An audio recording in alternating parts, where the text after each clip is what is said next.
when they choose to speak Romanian and Romani, I mean, they took also positions, and they gave something. They gave this to me, and I have to cope with that. Can you define the word gadjo for me, please? To divide it. To define it, to explain what the word really means. Oh, that's a long story. I mean, there are different levels: etymology, history, culture. But let's say a nice way.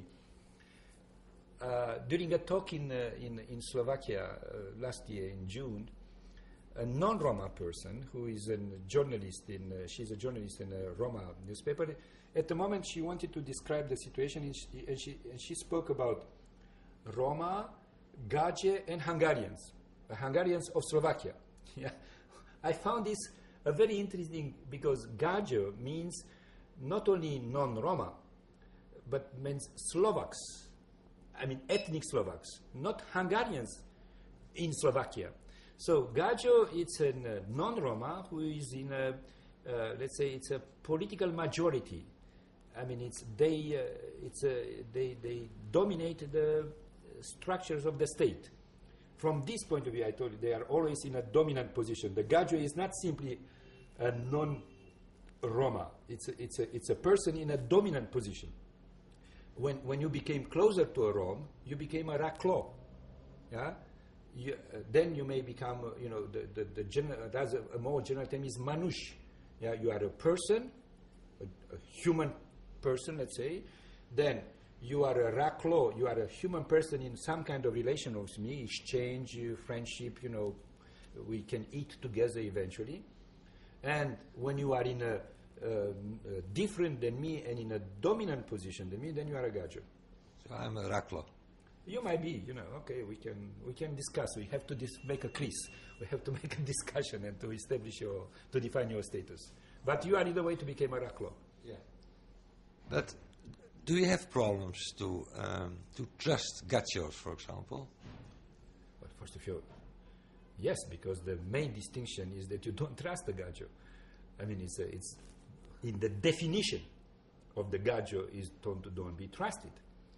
But it means that you don't trust him or she, you don't trust him from the cultural point of view, or is it a direct relation problem? I would say that it's a structural point of view. It's first of all, it's in a structure of the relation, because the relation is always hierarchical. So it means what he or she represents in a way.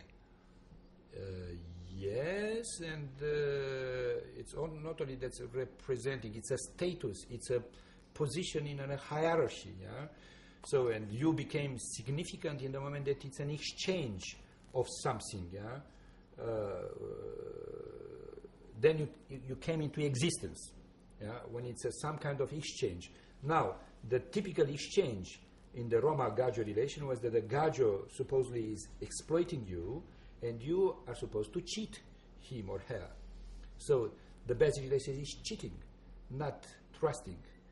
So, and who is cheating first and how much? Then then the real life is starting. But now to confidence building, the correct, or it's a rather challenging word.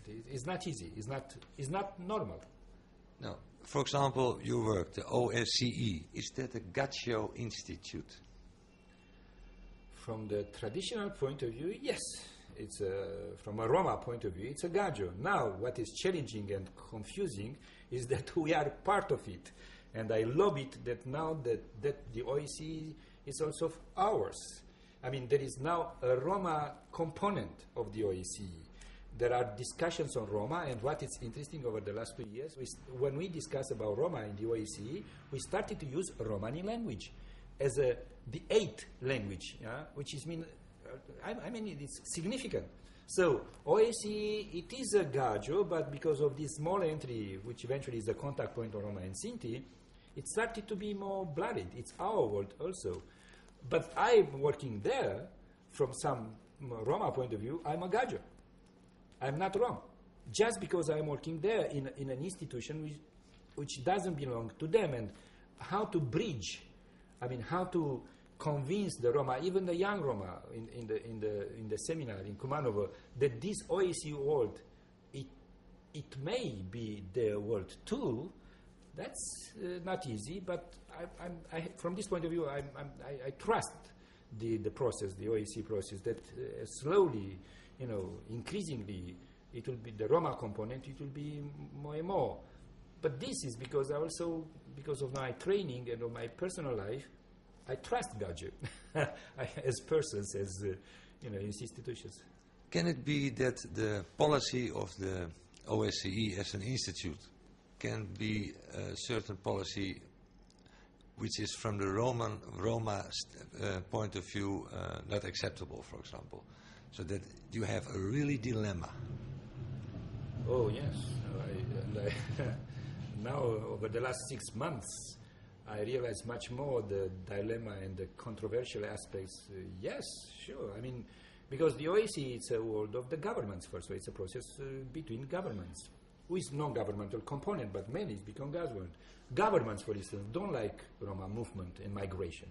I mean, and don't like because the people they are serving, have mixed feelings about this, to say the least.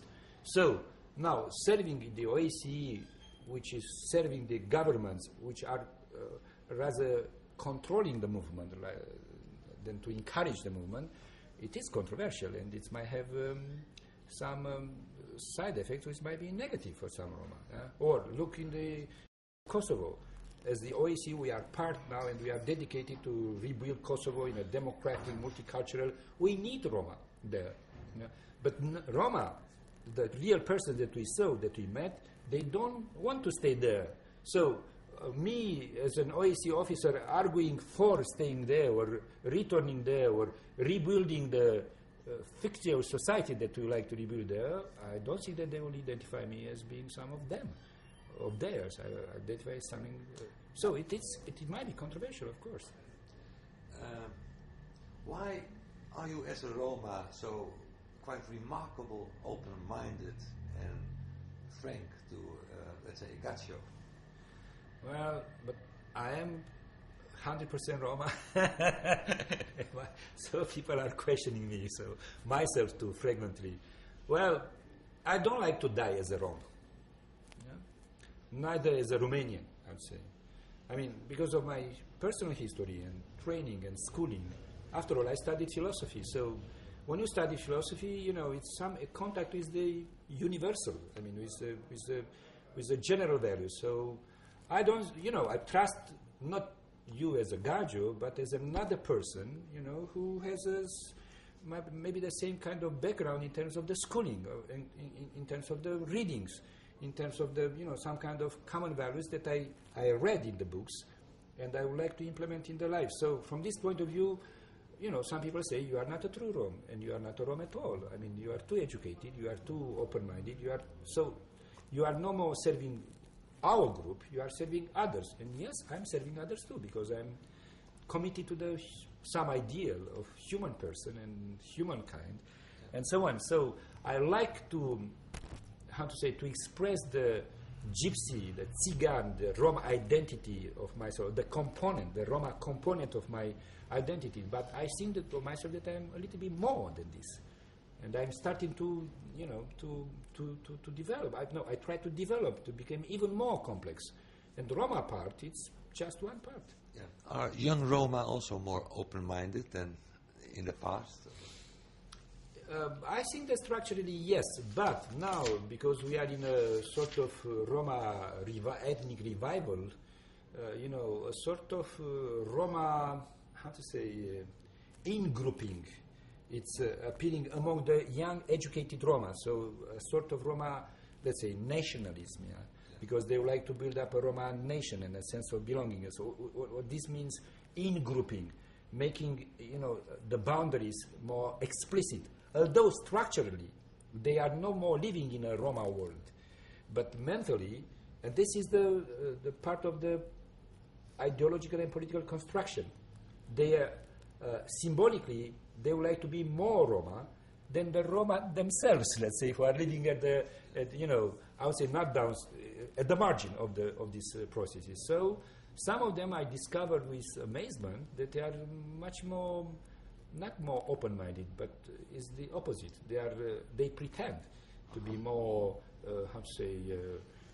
egocentric, anti-gadjo, denouncing racism, xenophobia, and a sort of, how to say, generalized mistrust and hate of the others. Yeah. When you were at the university, which philosophers were inspiring you, you know? Well, of course, I mean, it was nothing great in this. I read the Greek philosophers, and of course but it's like, textbooks. I read Plato, and it remained for me an important, reading, and the dialogue on Republic, it's one of my basic readings. Then, of course, I was attracted by Hegel, by the German philosophers, and this was the Marxist, let's say, entry to philosophy. Of course that I like to read Marx. I mean, and we, in the faculty, we cultivated the Marx of the intellectuals. I mean, not the Marx of the propaganda, of the official ideology. And I still, I liked some of his readings. I like the French philosophers. I liked Rousseau, and I was strongly influenced by his writings. So these are general, but these are, I would say, was nothing great. I mean, it is the ABC of the students in philosophy. Another question: could you be honest about that you were a Roma at the university? Could you be honest about it? Not so much, I would say. I disclosed, I let the others know about this, but I didn't advertise very much this. I was in a more complicated and ambiguous game, partly hiding, partly uncovering it to friends. But it was not, only toward the end of my studies. I mean, when I was more, let's say, emotionally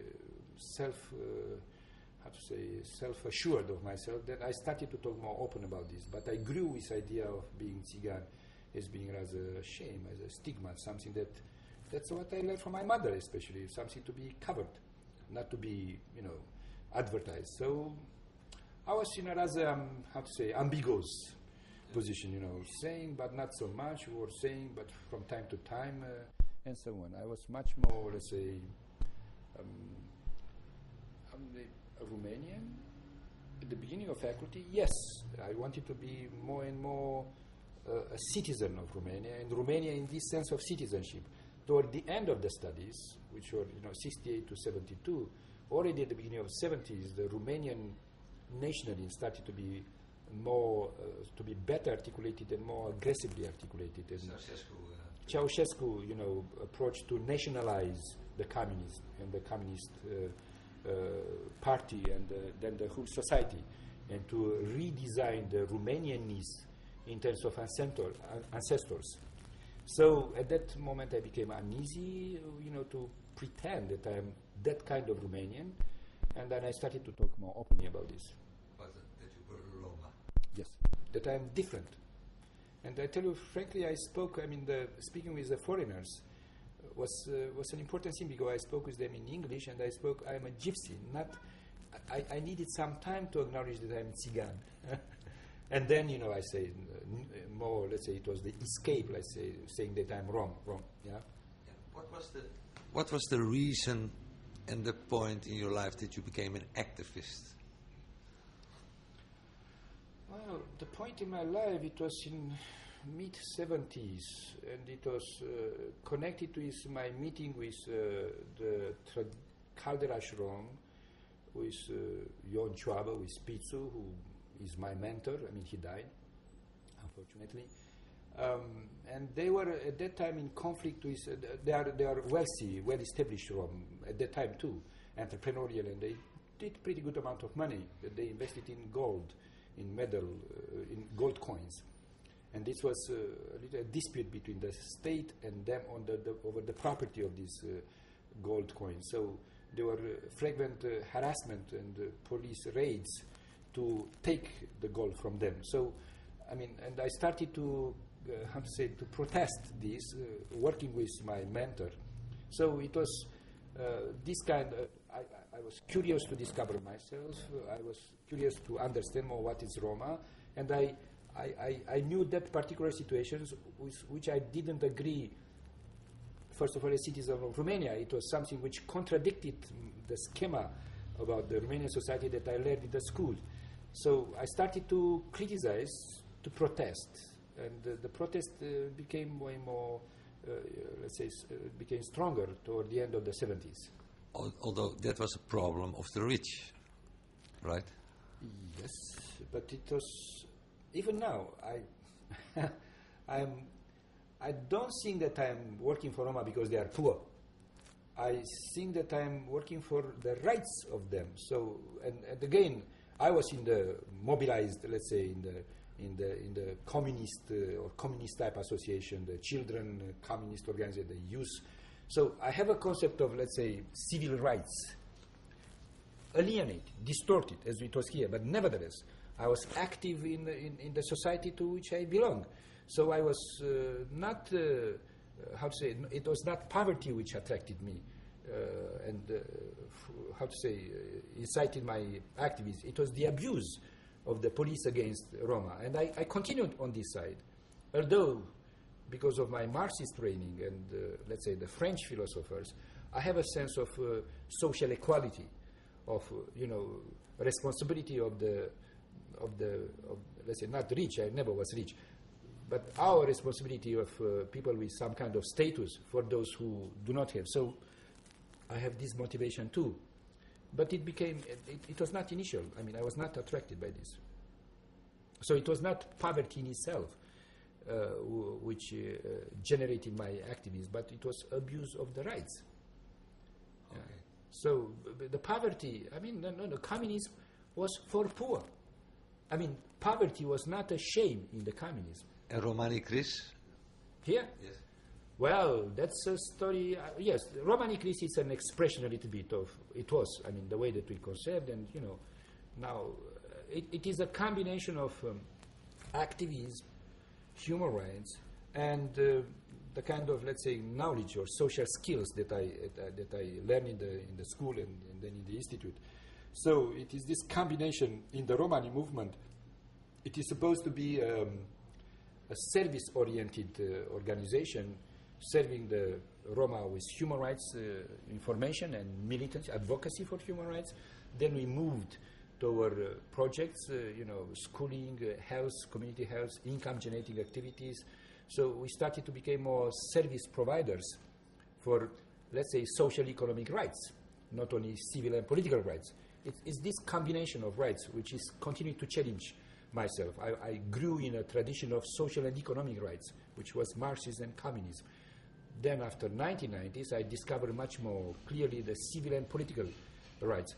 I like to reach a combination of the two for the specific case of Roma. So Chris, it's a search for this kind of combination.